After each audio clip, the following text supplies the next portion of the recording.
اللہ کے نام سے جو بڑا مہربان اور نہایت رحم کرنے والا ہے۔ میرے بہنوں اور بھائیوں، آج جس ٹاپک میں ویڈیو بنانے لگی ہوں وہ ہمارے گھر کا مسئلہ بن گیا۔ کہیں پر شوہر بیوی پر ظلم کر رہا ہے اور کہیں بیوی شوہر پر ظلم کر رہی ہے۔ ساس نندوں کی لڑائی جھگڑے یہ عام سا مسئلہ بن گیا ہے، اور شریعت اسلامی میں حضور صلی اللہ علیہ وآلہ وسلم نے اور اللہ تعالیٰ نے اس کے بارے میں کیا ارشاد فرمایا کہ دنیا میں سب سے بہترین انسان وہ ہے جس کا اخلاق اچھا ہو۔ حضرت حکیم بن معاویہ کشیری اپنے باپ سے روایت کرتے ہیں کہ میں نے عرض کیا، یا رسول اللہ، ہماری بیویوں کے ہم پر کیا حقوق ہے؟ تو رسول اللہ صلی اللہ علیہ وآلہ وسلم نے فرمایا کہ جب تم کوئی چیز کھاؤ تو زوجہ کو بھی کھلاؤ، اور جب تم کوئی لباس پہنو تو زوجہ کو بھی پہناؤ۔ ان کے چہرے پہ تماچے نہ مارو، ان کو برا بھلا نہ کہو، اور ان کو گھروں میں چھوڑ کر تم خود کہیں اور نہ چلے جاؤ۔ تو اس حدیث مبارکہ سے بات ثابت ہو گئی کہ بیوی کو مارنا، گالی گلوچ دینا، اور اس کی صورت میں جو شخص کرتا ہے، جو شوہر ان گناہوں کا مرتکب ہو جاتا ہے، تو قیامت کے دن روتا رہے گا۔ کس وجہ سے؟ کہ اس نے اپنی بیوی بچوں پر ظلم کیا، زیادتی کی۔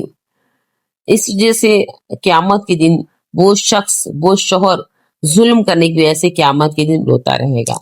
مسلم رحمۃ اللہ علیہ نے ایک حدیث بیان کی ہے کہ کوئی مومن مرد کسی مومن عورت سے بغض نہ رکھے، کیونکہ اگر اس کی ایک عادت ناگوار ہوتی ہے تو دوسری پسندیدہ بھی ہوتی ہے۔ اہلیہ پر ظلم ایک کی قسم یہ بھی ہے کہ شوہر اس کے ساتھ بدسلوکی کرے، غصے سے پیش آئے، برے اخلاقی کا مظاہرہ کرے، اور دل کو لگنے والی باتیں، غلیظ باتیں کرے، تانے دے۔ ظلم کی ایک قسم یہ بھی ہے خواہگاہ میں اسے تنہا چھوڑ دے، اس کی نافرمانی ایسے کسی جائز عذر کے بغیر اسے کنارہ کشی کر لے۔ نیز یہ بھی ظلم ہے کہ اس کا نان نفقہ اور پوشاک نہ دے، یہ سب ادا کرے لیکن کنجوسی اور شرم ناک حد تک بخل کے کام لے۔ ظلم کی ایک قسم یہ بھی ہے کہ مناسب مکان میں نہ رکھے، دو بیویاں ہوں ان کے درمیان عدل و انصاف سے کام نہ لے، بلکہ سراسر یہ زیادتی ہے اور مستقل کبیرہ گناہ ہے۔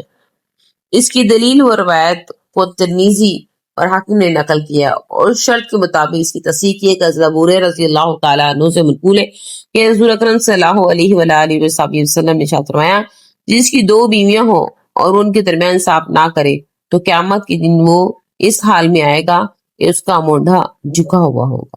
ابو داؤد شریف کی روایت ہے، جس کی دو بیویاں ہوں، دو عورتیں ہوں، وہ کسی ایک کی طرف مائل ہو، اور قیامت کے دن وہ اس کے حال میں آئے گا اس کا مونڈھا جھکا ہوا ہوگا۔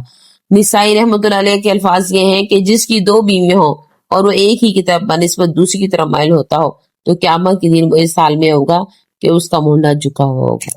تو میرے بہنوں اور بھائیوں، آپ اپنے گھروں کی طرف دیکھیں، اپنے گھروں میں جو مسئلے عام ہو چکے ہیں ان پر توجہ دیں کہ بیوی پر ظلم کرنا، شوہر پر ظلم کرنا، جو ہے ساس سسر نندوں کا آپس میں نہ بننا، بیوی بھابھی کے ساتھ لڑائی جھگڑے کرنا، یہ ہمارے اخلاق نہیں ہے۔ ہمارا اسلام ہمیں یہ چیزیں نہیں سکھاتا۔ ہمارا اسلام یہ سکھاتا ہے کہ محبت اور پیار کیا ہے۔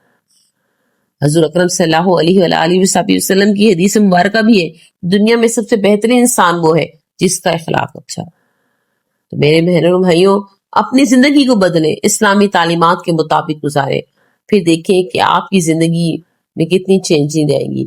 اللہ تبارک و تعالی ہم سب کو دین پر عمل کرنے کی توفیق عطا فرمائے۔ وآخر دعوانا ان الحمد للہ رب العالمین۔